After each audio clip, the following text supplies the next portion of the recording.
What's your thoughts on government cover-ups or covert societies attempting to control humanity?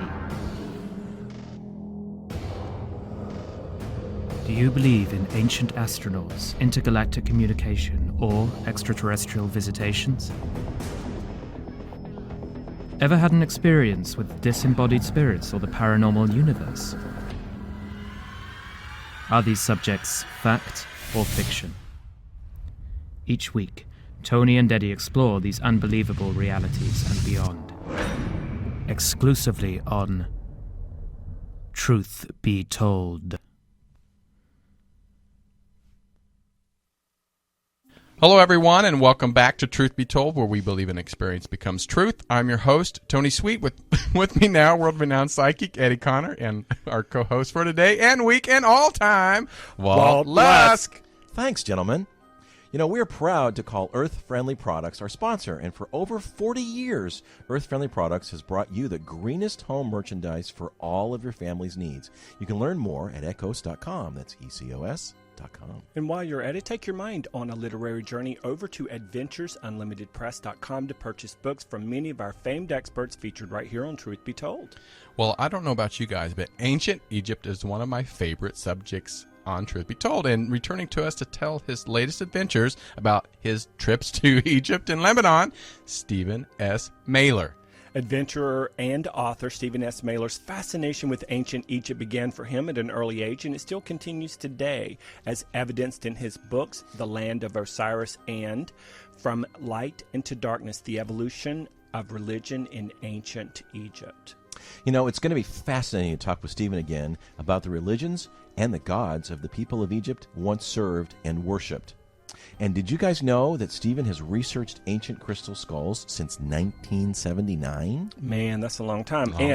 We're excited to have Stephen back to share his latest adventures and new findings from around the world. So, ladies and gentlemen, please put your crystal skulls together and welcome author Stephen S. Mehler. Hello, Stephen. Welcome back.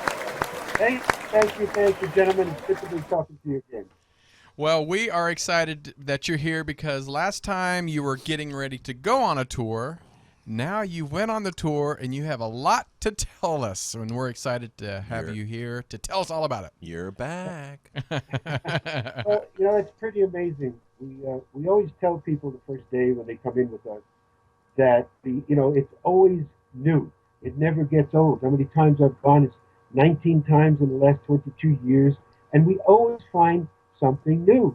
And we tell our people that sometimes the folks that are with us on tour, they become part of the discoveries, and they find some things for us too. So yes, we found many things this time, and it was a great trip with 28 people from many different countries.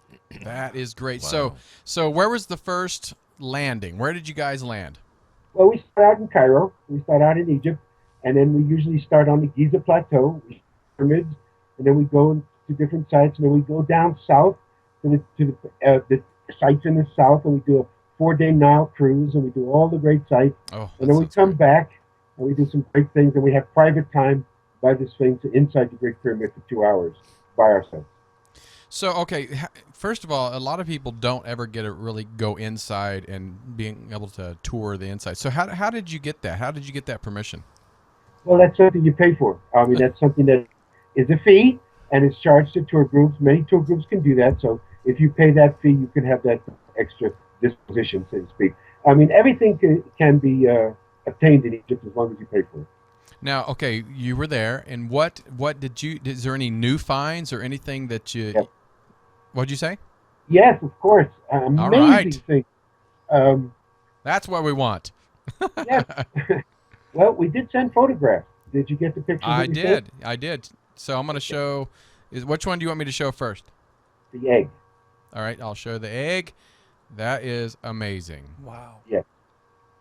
That is amazing. And everybody can see that. Yep. Yes. Yes, we all can. Tell us about it. Yep. Okay. Well, this is one of the things I was told about but had not seen before, and specifically told about this by our tour guide and Egyptologist, Mohammed Ibrahim, who has now become what we call a chematologist. He's on our side. In fact, when we say chematology, we're talking about a previous high advanced civilization. So here's a data point we have now. This ostrich egg, you can see how huge it is. Mm-hmm. Ostrich egg is found in the Nubian Museum in Aswan. It is in a section that is dated as prehistoric, pre-dynastic. It is dated anywhere between 3 to 4,000 BC. That is at least 5 to 6,000 years ago. Wow. And so if we go by the conventional dating of the pyramids that Egyptologists want to agree with, they would say 2,500 BCE.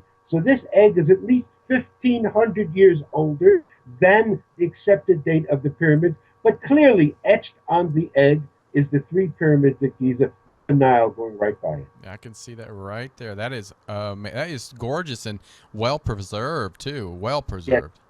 Yeah. So that's an interesting data point to say that, well, how could there be someone drawing pictures of the pyramids 1,500 years before they were supposed to be in existence? That's a good point. You think? Another item we found we don't have a photograph of, which is totally mind-blowing. Now, we are dealing with a lot of hard on our tours. We do both the spiritual, metaphysical, and the scientific, because that wasn't separated by the ancient people. They didn't have a separation for something that was sacred and something that was mundane. It was all sacred. It was all together. So science and mathematics and engineering was sacred. And we do that with our spiritual part of our journeys, too. So we were in the museum, the Cairo Museum, and you're not allowed now to bring cameras in the museum. You have to sneak a cell phone in. So we did not get a photograph of this item we're going to talk about. But we talk about the stones we deal with in the science of geology. And the science of geology has what is known as the Mohs scale, M-O-H-S. Anybody can Google it. It has to do with the hardness of stone. So obviously diamond is at 10, the hardest stone we know. But right under diamond are two little-known stones, well, not little-known, but stones that most people don't deal with. Ruby, of course, if you're a gemologist, and corundum. And they're 9 on the Mohs scale. So most of the time we've been talking about on this show and other shows, things that we see in granite that the ancient people did in diorite and basalt. Very hard igneous rock that is 6, 6.5, and 7 when you go to granite on the Mohs scale, because granite is hard by its quartz content, and it's quartz that gives it its 7 quality. But that's 7 to 10. But in the Cairo Museum, our young Egypt chematologist, Yusuf Awiyan, who I do tours with, who's the son of my great master teacher and has the eye for these things, pointed something out to me in a case in the Cairo Museum, not labeled properly, and it was one of these bowls, beautifully machined bowls, but he said it looked like it was corundum. We brought over our resident geologist, Susan Moore, who was on tour with us and is now going to be continuing to tour with us on what we call these techno-spiritual tours that I do with Brian Foster, and I'll give the dates before we go off the air. Please do. She is now resident. She came over, she looked at it, and she turned to Yusuf and said, "You're getting good." So now we want people to understand this, particularly people who deal with stone, people who are engineers, people who are stonemasons, etc., etc. Corundum is 9 on the scale. Mm-hmm.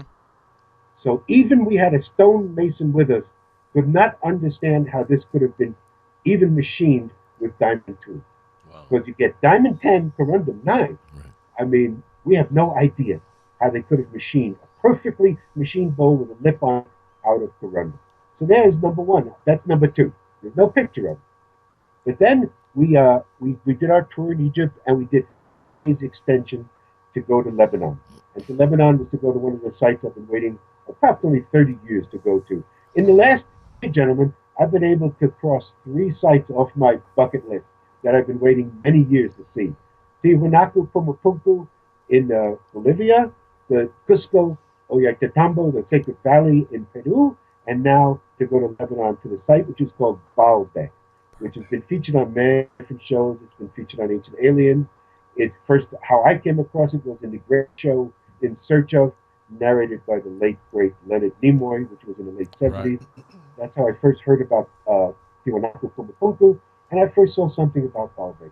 So, of course, the thing about Baalbek across the years, big on the Ancient Aliens agenda, that it was an ancient alien landing site, et cetera, et cetera. So we've been waiting years to go there, and we did, and spent a good half a day there. We're going to go back there next April and spend 2 days there, and it is the most amazing megalithic site in the world. And so those are the other photographs that I have to show. Yeah, I got that up right now. That is amazing. What is that, by the way? Okay, which one are we looking at? I'm We're- not seeing the photographs. It looks like a train. It looked.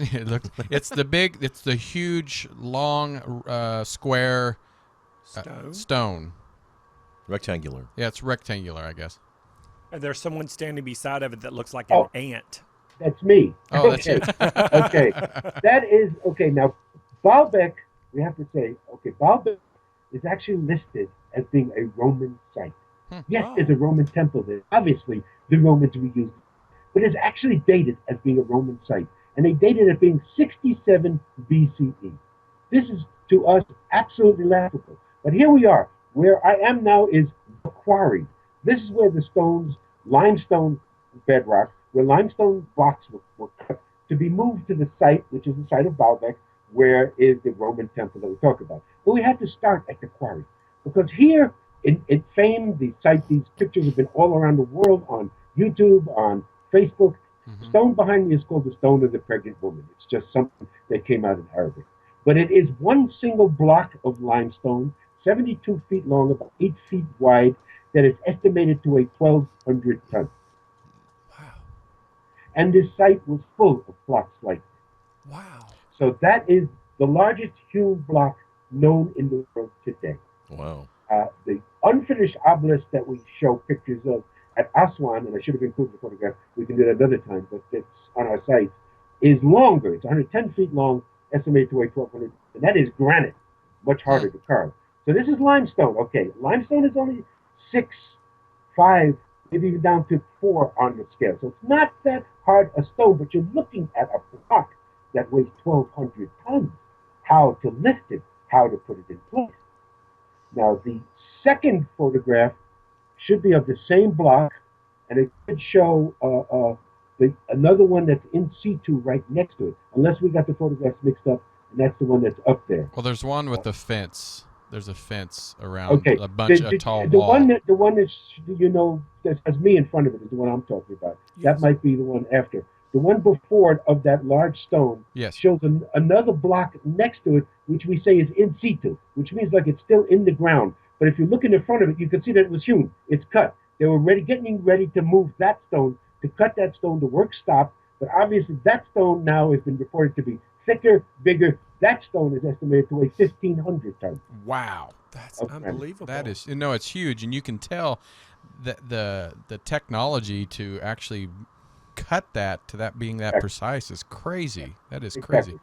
Exactly. And this is the work of Christopher Dunn, whose 2 books we highly recommend: The Giza Power Plant, about back engineering the Great Pyramid, and his latest book, which came out in 2010, Lost Technology of the Ancient Egyptians, which he's the only engineer who really distinctly analyzes and had to agree that this is what we call lost ancient engineering or lost ancient technology.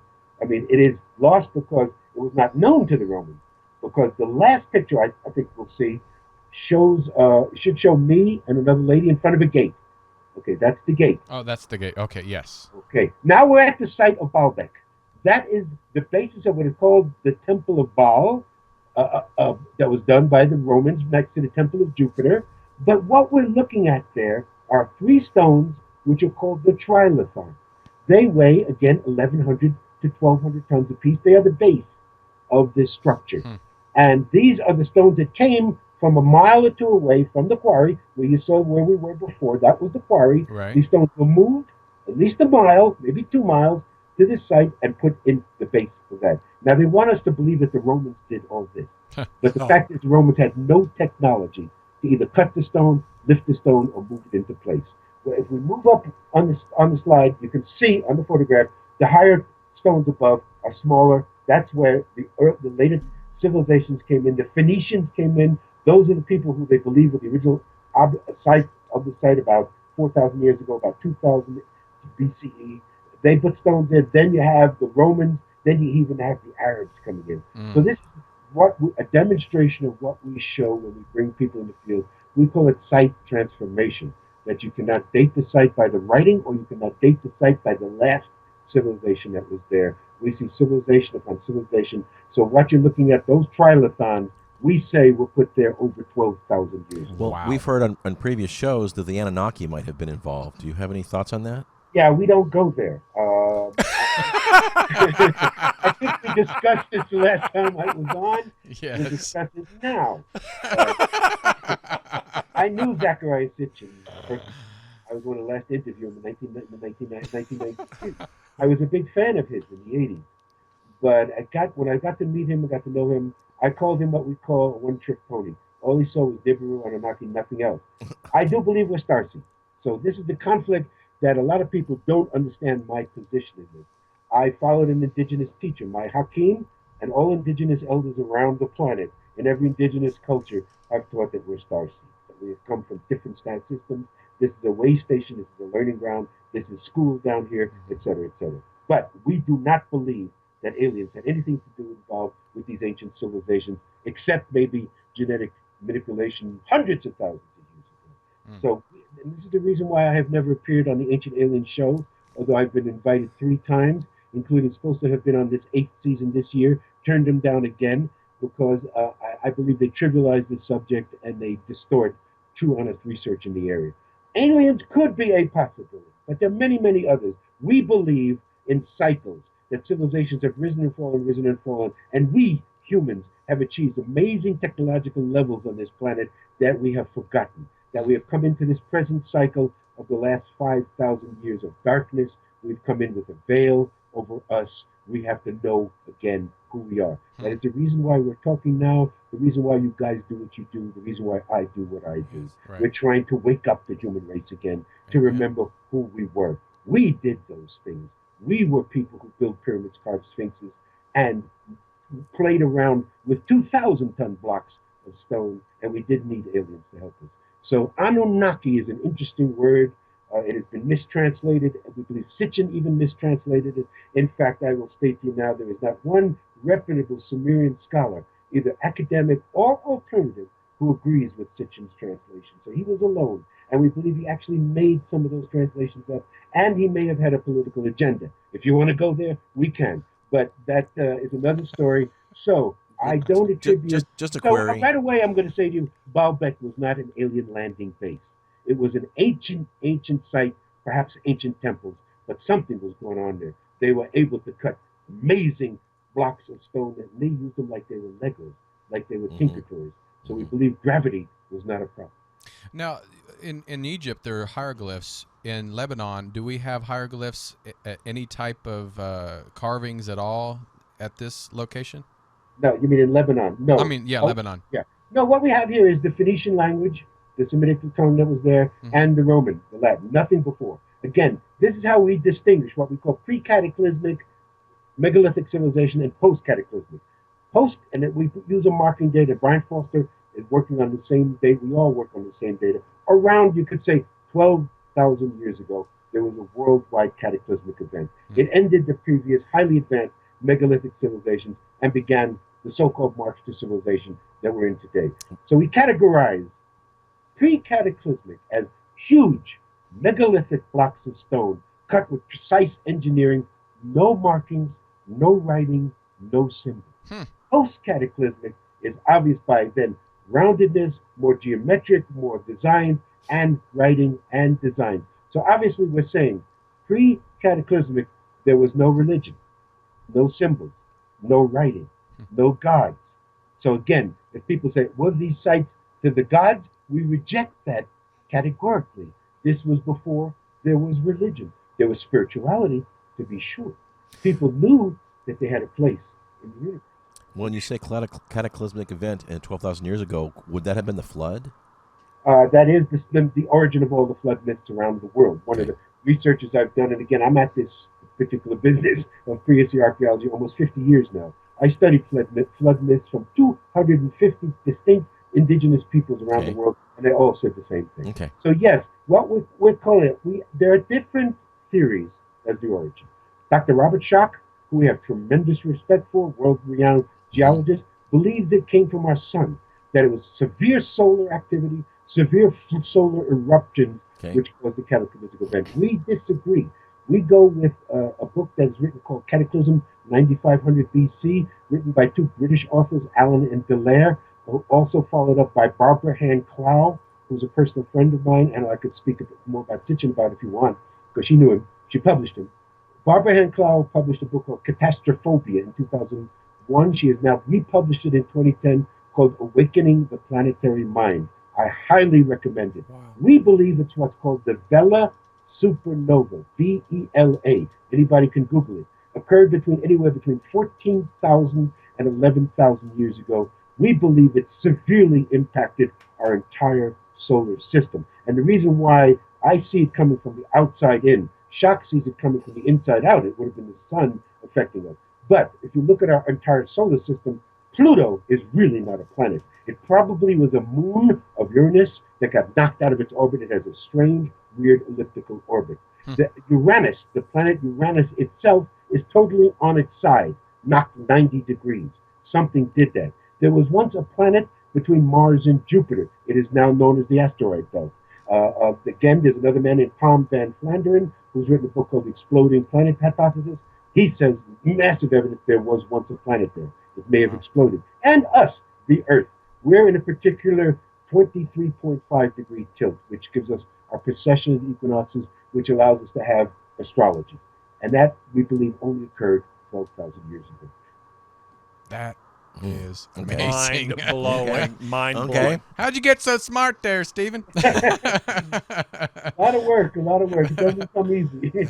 Well, I'm fascinated, like Eddie's word he says, fascinated, is the awakening the planetary mind. Could you go into that a little bit more? You said if you'd like to. I'd like to talk about that. What she does is present effective evidence, and I presented on tour in Egypt, that what we call astrology and even the science of astronomy did not exist before around 8,000 BCE, which is where we have the age of Cancer.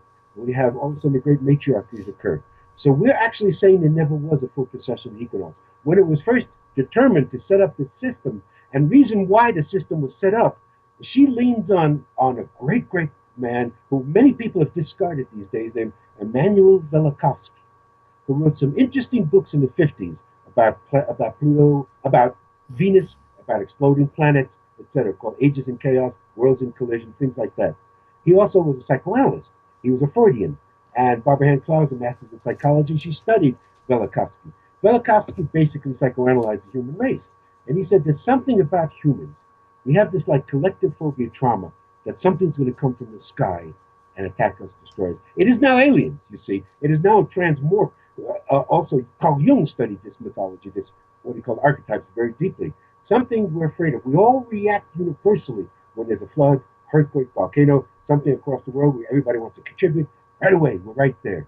So she said, Barbara Cloud said, we've come in with a collective trauma, collective phobia, that something's going to come from the sky. Again, those that survived the cataclysm carried this trauma. They survived it. They knew. They talked stories around the campfires. This is the great mythology that came up of a fire dragon coming from the sky. It's actually a Greek myth called Phaeton, that there was a dragon in the sky. Well, how they actually describe it, it would have looked like a fire dragon. Fire in the sky would have actually been. So then they had to create systems.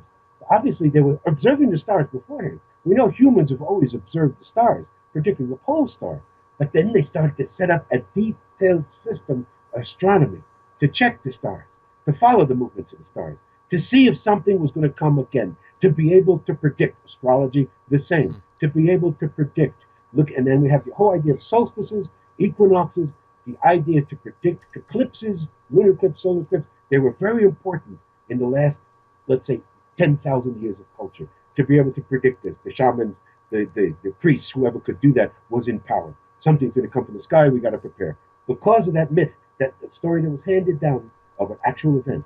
I studied a lot of mythology. I studied Joseph Campbell, all those who wrote all the great books about mythology. And it was clear to me that every myth that has pervaded, come down over the generations and generations, from culture to culture, is based on a real event in time and space.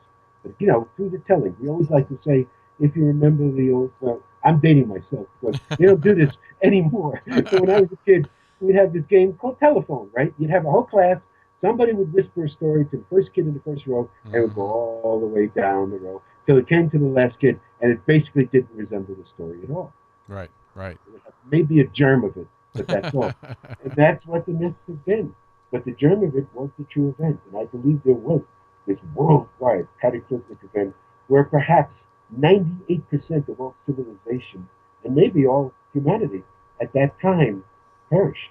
So we are the descendants of that 2% who carried that trauma with.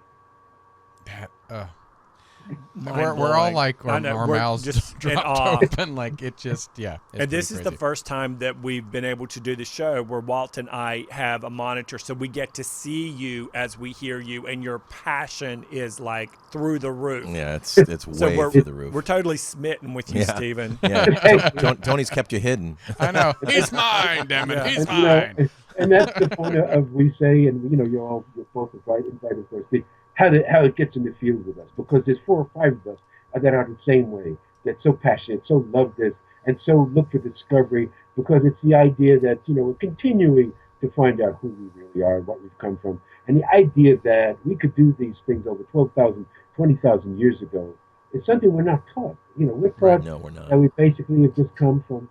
I just gave a whole talk recently about how in the 60s and 70s it was very popular in anthropology to come up with this violent ape syndrome. We had a book called The Human Zoo, another one called The Naked Ape, that we came from these violent, meat-eating Right, apes. right. And that explains why we're so warlike. The missing link. Right. And you see, the Sitchin thing, I did want to return to it. Barbara Hand Clow was the one who published him in hardback. If it wasn't for her, he would have never gotten the reputation he had, because he had a little silly contract with this company called Avon Books, these small little dinky pocket books. There were no photographs, only crude drawings, and that's how his books came out in the 80s. She republished them in the 90s for Bear and Company in beautiful hardback with drawings. Mm-hmm. That's how his reputation got out there. But she and I had a conversation, which was in confidence, but it's not anymore, that she believed he was a spy for the Israeli government, a Mossad spy. Now think about it. Think about it. People say, why do you say that? Well, the whole idea of his Anunnaki, that we are basically descendants, genetic manipulations, genetic experiments of this race who was always having these wars between their brothers, the wars of gods and men. That was his second book. And they were always fighting wars, always fighting wars. And where did they land? In the Middle East, which is today the Fertile Crescent. Could that possibly be used as an excuse for the way the Arabs or the way Islam is the way it is, and they're always warlike? Because, and again, his main thesis is that we were created as slaves. They came and they took the hominid ape-like beings that were here on the planet, spliced some of their own genes into them, and made these wonderful, passive, benevolent workers to work the mines in South Africa. Yes. The mines. And so what happened to the slaves, the black people in Africa after they came? They were easily made slaves here. Doesn't that explain also why they could be easily made into slaves, et cetera, et cetera? It's racist, it's sexist, and it's wrong.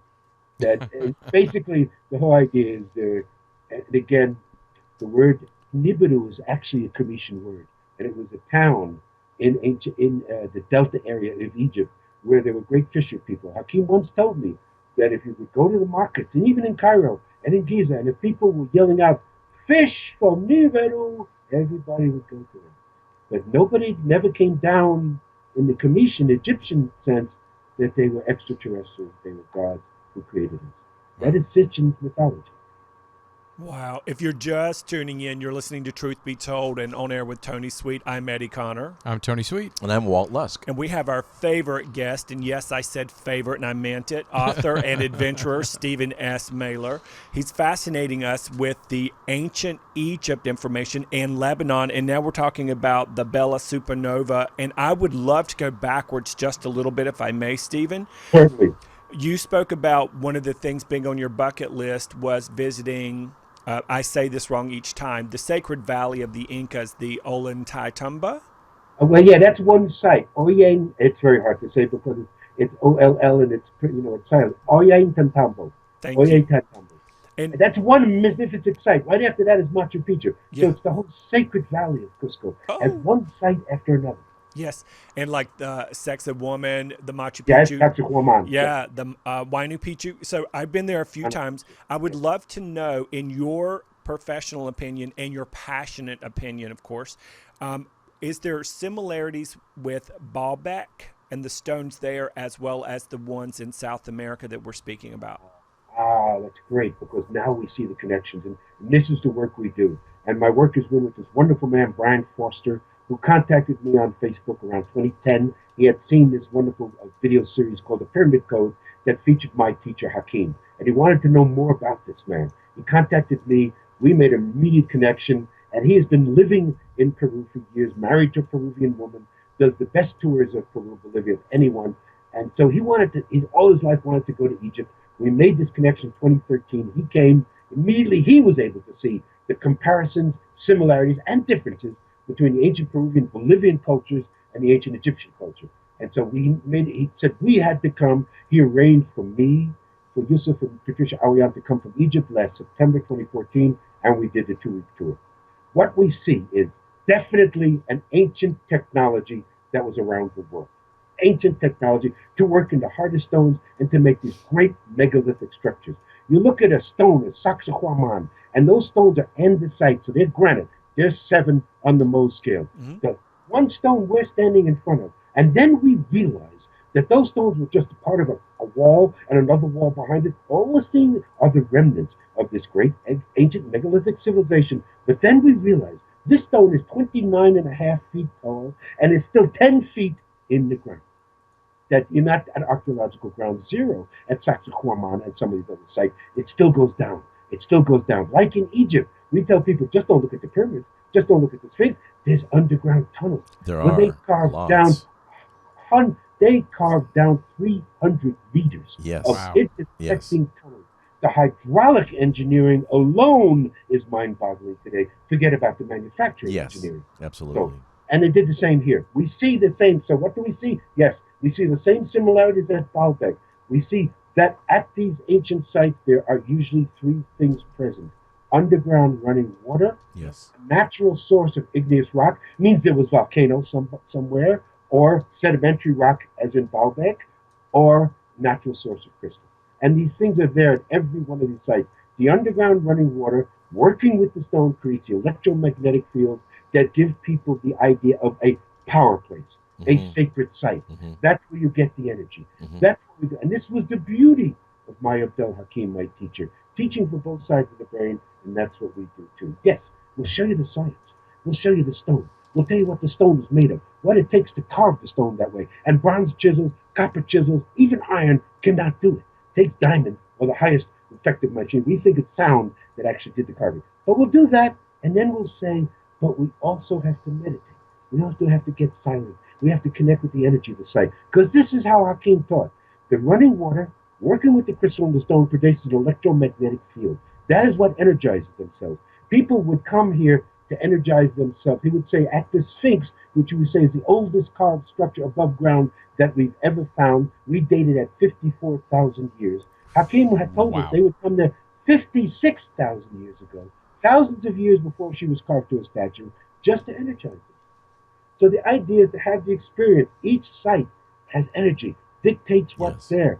Why there's a temple to this particular god or goddess, we don't use that, or nectar or principle, why there is something here, why the Giza Plateau has what it has.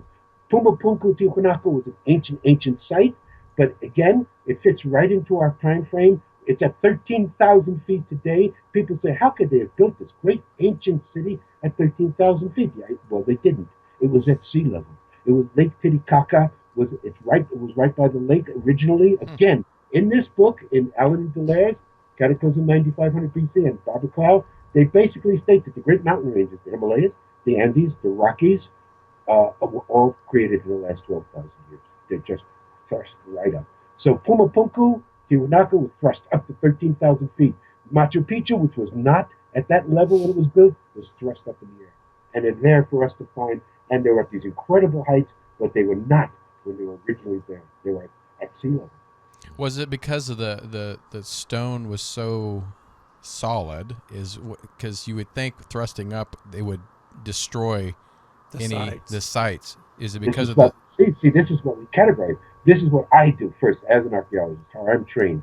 I do what I call a preliminary site survey.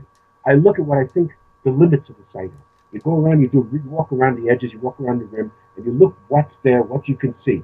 Immediately at every one of these sites, and this is at every site, particularly the major sites, we take people in Egypt. We saw it at Baalbek. We saw it at Byblos. A lot of the other sites we went into Lebanon, we see that all over Peru, Bolivia, you see damage. you see devastation. Yes, yeah. You see distinct evidence of this cataclysm. Pumapunku and Tiwanaku are one of the best evidences of cataclysm. There's almost 5 feet of silt, which means it was huge tsunami, huge flooding, huge. You see blocks that weigh, as we can say, hundreds of tons tossed up in the air like they were pebbles and thrown around in different directions. So you know, we have in Kemet, we take people to the south near a site which is called the Ramesseum, supposedly dedicated to Ramses II. It was not. There is a huge thing there where there's a statue that's been knocked on its side, that was sitting on a platform, on a throne, on a platform, all of rose cyanide granite. It was nowhere in this time period of Ramses did they carve in granite. It had to be more ancient. So it's supposedly he, a king on a throne, on a platform, and it's tossed on its side. The platform is said to weigh 600 tons. The statue itself, 300 to 400 tons. So the whole piece, even Egyptologists agree, would have weighed 1,000 tons. Wow. And the statue was knocked on its side. What kind of wind could have done that? Yeah, Earthquake? No, 10.0 earthquake, at least. At least 10.0. So we see massive damage. At Pumapunku, Tiwanaku, you see that there were once pyramids there. They're totally devastated. Totally devastated. The original megalithic site, which we can recognize and then see the cultures on top of it, was totally devastated. So you're right. It's only because they worked in these hard as stones on the planet that we have any remnants to see. Because we're talking about whole civilizations that have disappeared, which may be under the ocean. The whole idea of the myth of Atlantis sinking, and people have done diving and have seen things that indicate that things have sunk. So, yeah, we're lucky we have anything. And we're lucky that Baalbek is there, and it's in pristine shape as it is, that we could do and have access to it that we do, because very few tourists come there. I mean, very few Europeans, Americans really go there unless they really want to go there.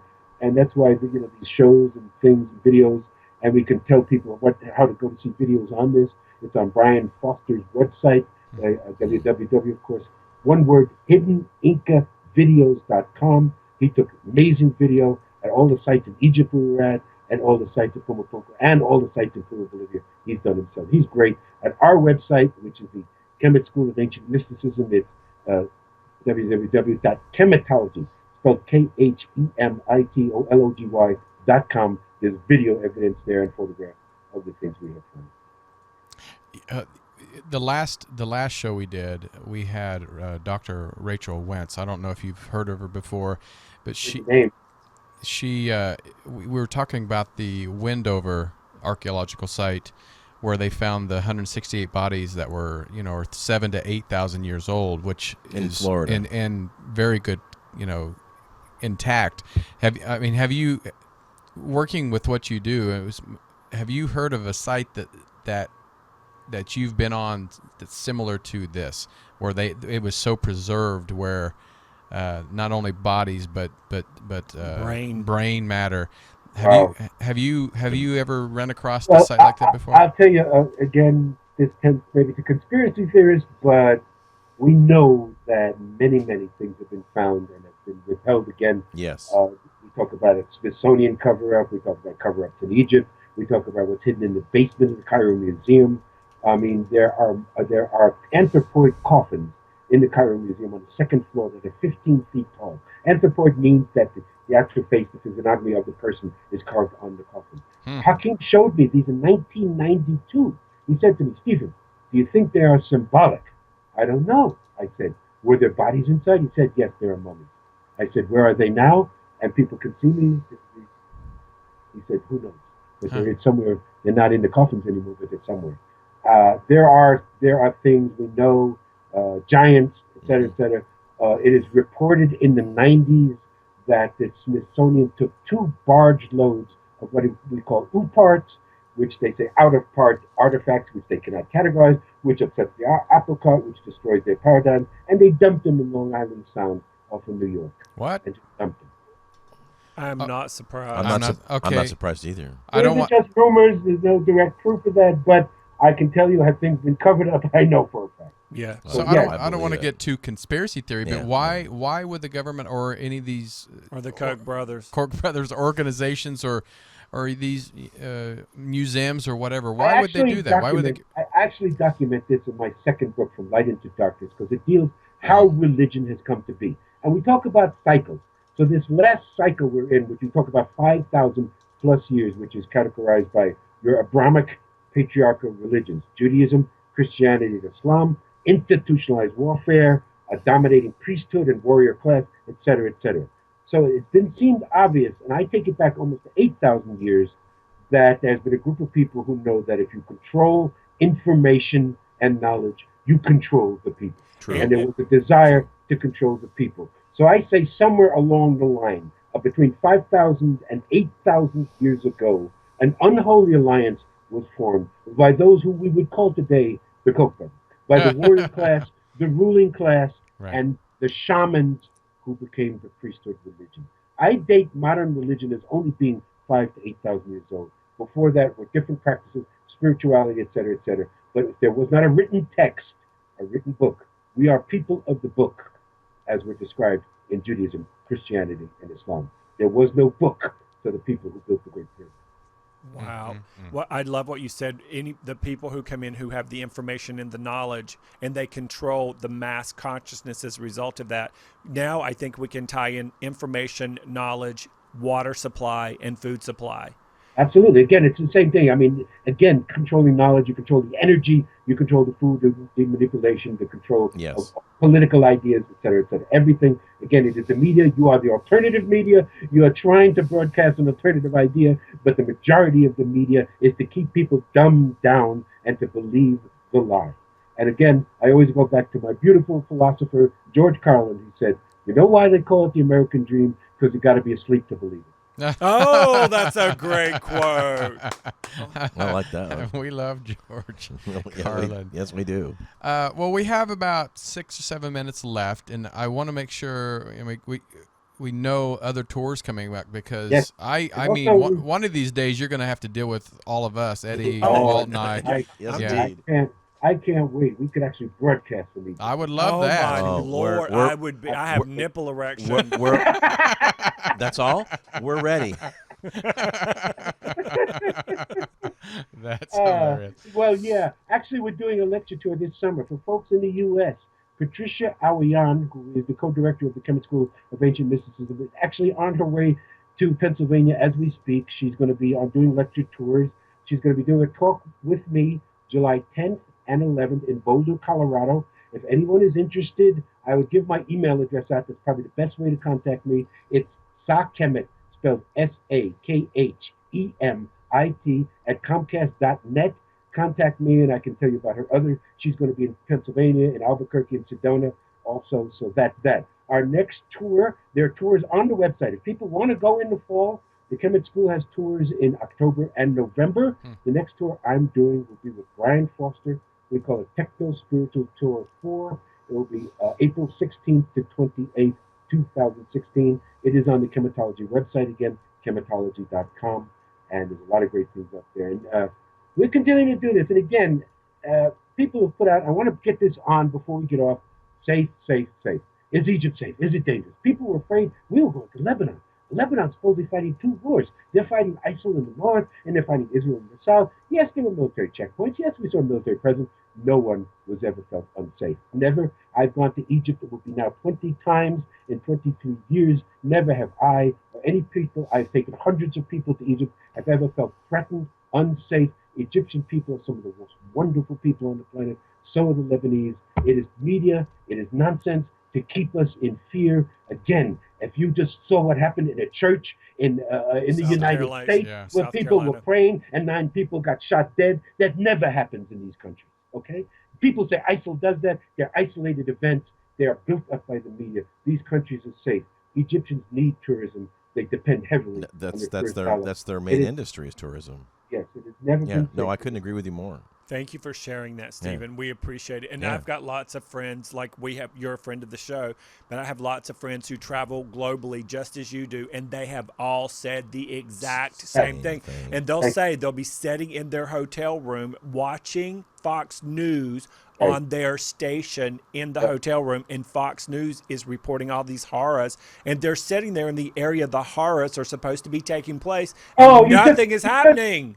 Let me tell you another story that goes quickly before we get off the air. Okay. 2 weeks before I went to Egypt, there was an incident supposedly at a police station in Cairo. 19 people killed, bodies everywhere. It was on CNN, MSNBC. Fox was going nuts with it. But I have Egyptian friends on Facebook. I have one friend who lived a half an hour from the supported site. He went down there a half an hour after the incident was reported on CNN. There was nothing. No blood, no bodies, no ambulances, no reporters, nothing. They made it up. Wow. I totally believe it. Yeah, see, Wow. they're trying to keep us afraid because that's the only way they're able to control us. That's right.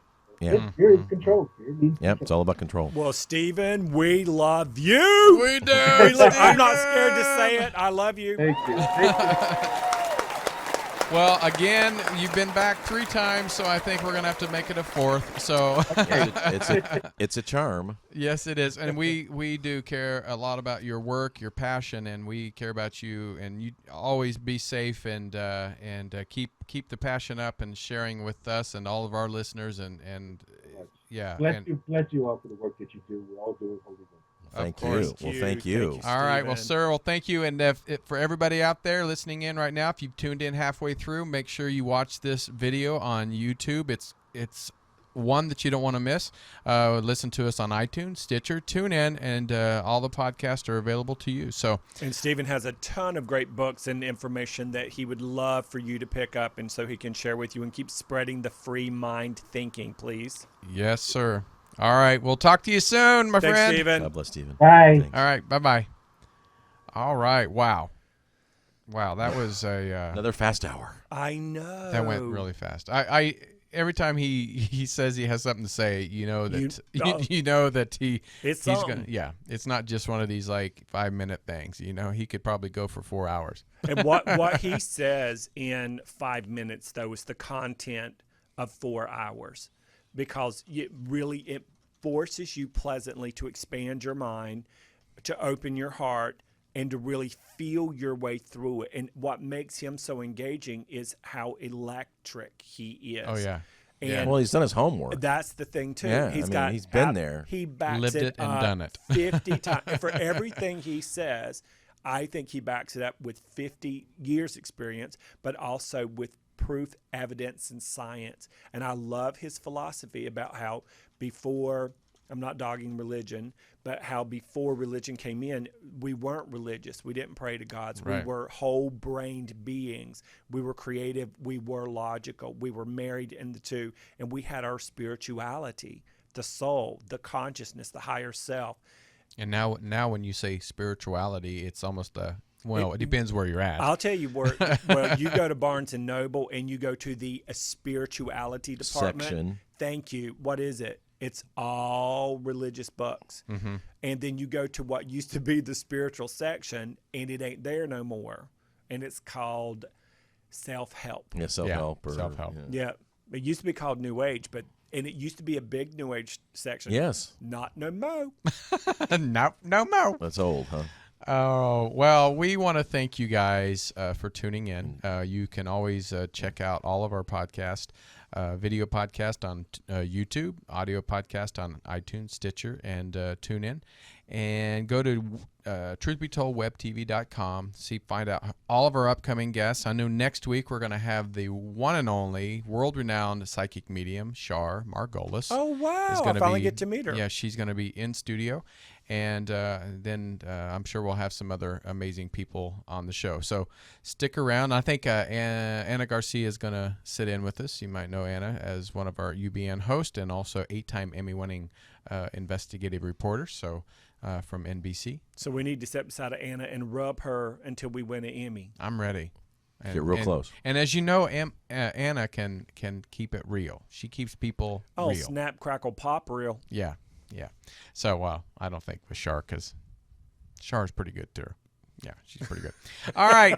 Well, we're out of here, Walt. Thank you so much. Well, thank you. And Eddie, thank you Thank as you. always. And we want to thank you guys and appreciate you. And Appreciate we will all talk listening to and you watching. on the other side. Bye, y'all. Truth be told.